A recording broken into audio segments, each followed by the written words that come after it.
Most people who want to start a service business end up in the same three places: lawn care, pressure washing, or window cleaning. And those aren't bad businesses, but they're the first thing that everybody thinks of, which means you're going into a crowded market before you even get your first customer. Today, I'm covering 10 service businesses that have high demand with high profit and minimal competition in the market. So my name's Austin Zabak, and I've been building businesses for over a decade in real estate and pest control and a couple of others. And if at any point in today's video you get any value, do me a huge favor and hit that like button. It'll really help me out a ton and get this channel in front of more people who need to see our videos. So let's start with this first service business that went absolutely viral, and that is Porch decorating. Heather Torres, a stay-at-home mom in Dallas, Texas, started decorating her front porch with pumpkins every fall. And her neighbors noticed and her friends asked if she would do theirs. And that is where her business idea was born. So in 2020, she launched her business, Porch Pumpkins. Now, her first year, she expected to do about 30 displays, and she ended up doing 250. And by 2024, she brought on some helping hands, and her team was doing over 1,000 displays a season. Her packages range anywhere from $325 on the low end to over $1,350 on the high end for the full setup. And fast forward to today, some days she makes over $10,000 in a single day. And what's even more wild is she starts taking deposits in July, and she's sold out by August. Now, here's the thing. Heather built Porch Pumpkins around fall, but the concept is really bigger than that. Porch decorating is really a year-round opportunity. You've got Christmas, you have Easter, you have Valentine's Day, you have the 4th of July. Homeowners who care about curb appeal will pay somebody to handle it every season if you give them the option. And the barrier to entry is almost nothing. You need an eye for design, you need a little bit of inventory, and a willingness to go door to door or post before and afters on Instagram or Facebook. Heather's entire marketing strategy in year one was a flyer and a Facebook post. Revenue potential varies depending on how many displays you can run per day and what you charge. But even at a modest 250 displays a season, at an average of $500 each, that's $125,000 in revenue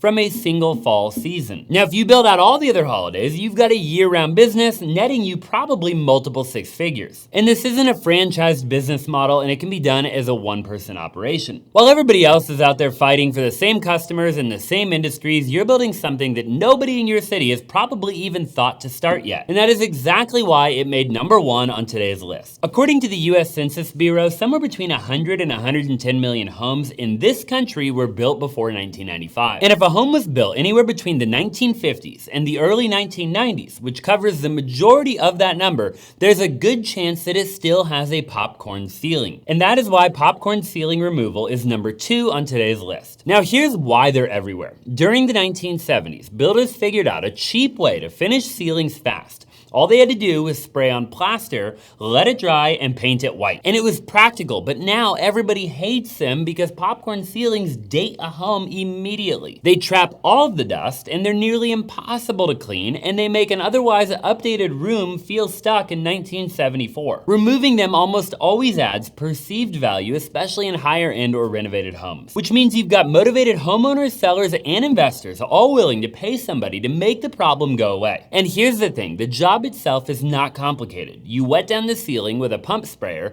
you lay down some tarps on the ground, and you scrape it off with a drywall knife. And there's no license required as long as the ceiling tests negative for asbestos, which most post-1980 homes will. It's messy, physically demanding, and it's time-consuming, which is exactly why people will pay somebody else to do the work. A single bedroom can run anywhere from $200 to $750, and a full house with a living room, hallways, and multiple bedrooms can run anywhere between $3,000 and $10,000 for a single job. And your lead source is really simple. Any home built between 1950 and 1990 is a potential customer. And if you're looking for a really good resource where you can pull the exact years that we just talked about and either go door knock them or run an ad to them, or even try to skip trace and get their phone number and give them a call, you can go to a link down in the description below, www.topredata.com, and that'll be able to give you all of that information. Okay, #3 is going to sound way too simple, but the data backs it up, and that is renting baby gear. So Melissa Avey is a great example of success in this business. She needed a stroller on a family vacation,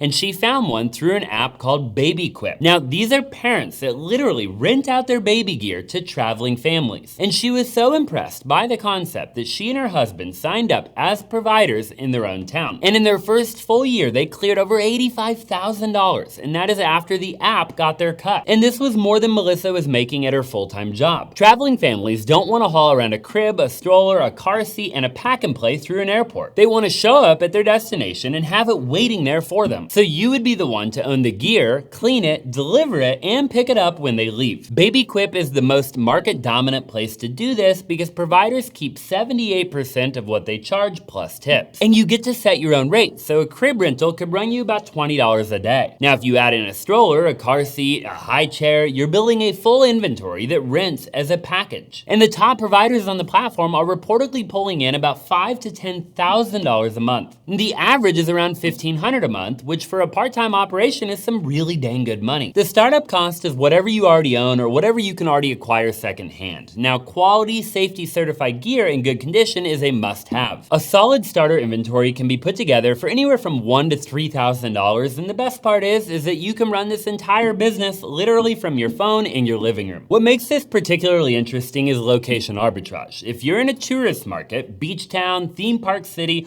or a family-friendly vacation spot, then the demand is year-round and consistent. But even in non-tourist markets, in situations like grandparents hosting their grandkids or families with guests in town, this is literally all potential recurring revenue. The next one has minimal competition for one simple reason: most people don't want to do it. And that is dead animal removal. Wildlife carcass removal is one of those services that a lot of people just can't stomach, which is exactly why it pays really well and has almost zero competition. When a rat dies in somebody's attic or an animal gets into a crawl space and doesn't make it out, somebody has to come get it. That somebody is not a pest control company usually, or a landscaper, and most of the time, not the homeowner. It is you, so make sure that you like the video. And these calls are actually urgent because people don't shop around when there's a dead animal in their house, creating a smell, or have it decompose and risk getting a bunch of bugs. Most of the time, a homeowner will use whoever picks up the phone and they will pay to make the problem go away. A standard removal runs from $150 to $400 depending on location and accessibility. Crawl spaces and attics command premium pricing, and if you add odor treatment or sanitation services on top, then a single job can run $500 to $800. Licensing requirements vary by state, but are generally very minimal for this specific service. The last thing worth knowing is that dead animal removal pairs naturally with pest control companies and property managers. People who encounter this problem regularly need a reliable person to call. Build those relationships, and you're not just waiting for inbound calls. You've got a referral network that sends you work on a consistent basis without adding any additional marketing spend. The next one has job security built into it, and that business is parking lot striping. Every parking lot in America, retail center, office building, church, and apartment complex needs to be restriped on a regular basis. Paint fades, lines crack, and ADA compliance requires specific markings. This isn't optional for property managers. It is a recurring legal and maintenance requirement. And yet almost nobody has heard of line striping as an actual business. There are no national chains dominating this industry, and it's almost entirely local and regional operators. Which means if you show up with equipment, a professional quote, and a reliable track record,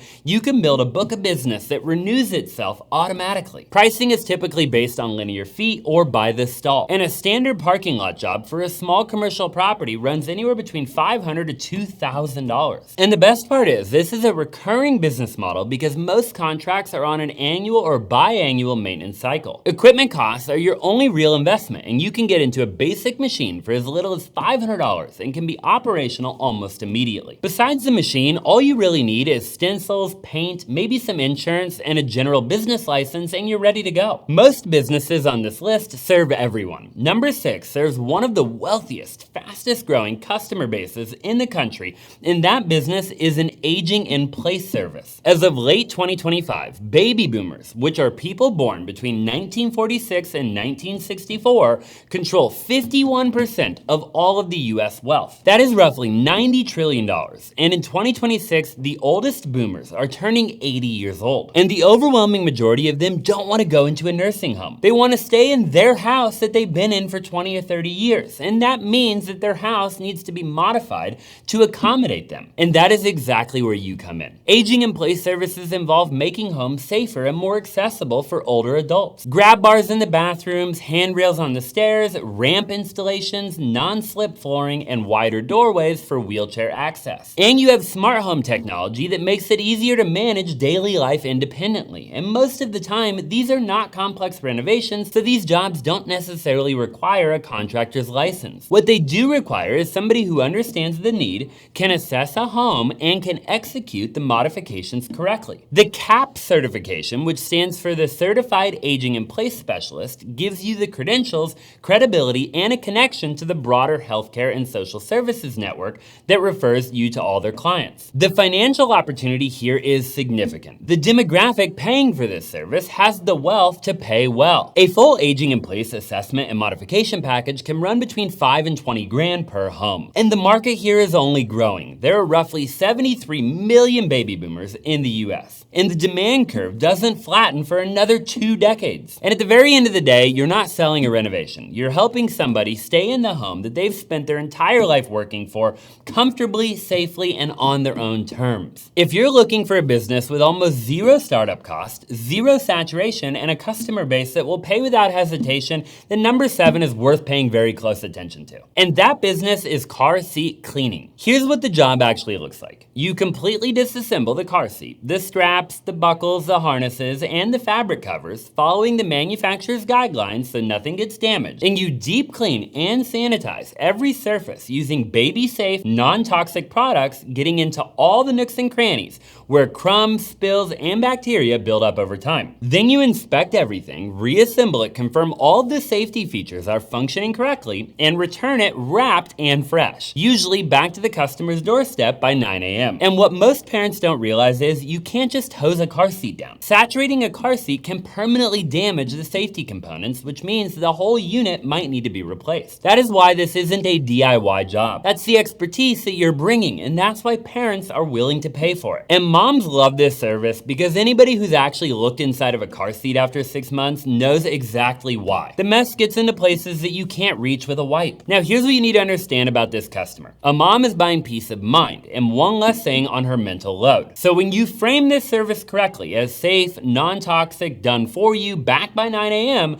the $50 to $150 price point is not a hard sell. It is usually actually a no-brainer. Now, this is not a high ticket per transaction, but the volume potential is great and the repeat business is kind of built in. Every mom with a car seat is a potential customer, and they'll come back every few months without much convincing. And you're not limited to car seats. You can clean strollers, wagons, high chairs, bouncers, literally anything. Build out your service menu and your average ticket will go up very quickly. The startup cost is minimal. You need baby-safe cleaning products, some basic tools for disassembly and reassembly, and a way to transport and return the gear. And all you gotta do is market it on local Facebook mom groups, Nextdoor, and Instagram, and all your before and after photos will do all of the selling for you. Number 8 is photo booth rental. Every event business took a hit during the pandemic. Photo booths came back even stronger than before, and the business model now is far more profitable than it ever used to be. And it's a really simple business model. You can buy or build a photo booth setup, and then you rent it out for weddings, corporate events, birthday parties, and school dances. You show up, you set it up, you run it for a couple of hours, and then you break it down. And rental rates for a standard photo booth can run anywhere between $500 to $1,500 for a 3 to 4 hour event. On a busy Saturday and wedding season, one booth can do 2 different events. That's $1,000 to $3,000 in a single day. And if you buy a quality booth, you can recover your entire investment in 3 to 5 bookings. And then after that, it's almost pure profit. The business has zero recurring overhead once you own all of the equipment. You don't need any employees and you really don't need a storefront. You just need a booking calendar, a website with your gallery, and a Google business listing. Number 9 is one of the most underrated businesses on the entire list, and the reason is really simple. Mailboxes are one of the first things that people see when they pull up to a house. And in most neighborhoods, they're beat up, they're faded, they're rusted, and they completely look terrible. And homeowners and neighbors notice it, they just don't know that it's a fixable problem for under a few $100s. A mailbox makeover service does exactly what it sounds like. You show up, remove the old mailbox post or structure, install a new one using premium materials and custom numbers,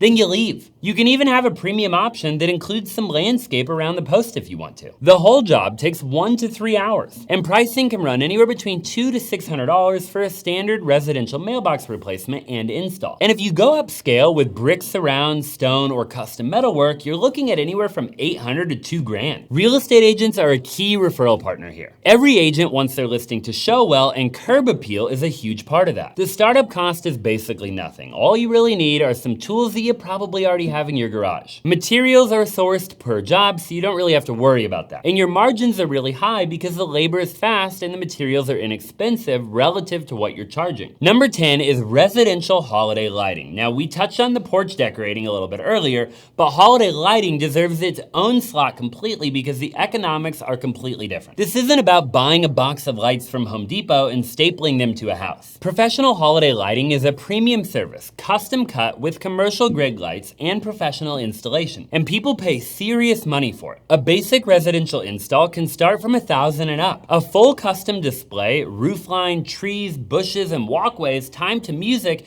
can run $3,000 to $8,000 or even more. I personally got a quote for this last season, and it was $14,000 to do my house. And because you own the lights, customers rent that display from you every single year. And that is recurring revenue built into the model from day one. Now, here's what makes this business really special. It's almost entirely seasonal, which means that you can build a six-figure or multiple six-figure income in literally 8 to 10 weeks and do nothing else for the rest of the year. I did a business tour with an operator who cleared $1 million in a 4-month window. And if you want to check that video out, I'm going to put it right here for you to go watch. The competition varies by market, but is nowhere near as saturated as landscaping or cleaning. Most areas have 2 or 3 legitimate operators and a handful of part-timers. So if you show up professional, deliver a great product, you will retain customers year after year. And holiday lighting has some of the highest customer retention rates of any home service business. Once somebody has their house lit up beautifully, they're not going back to doing it themselves. There you have it, the 10 least competitive service businesses that you can start in 2026. If you got any value from today's video, do me a huge favor, smash that like button.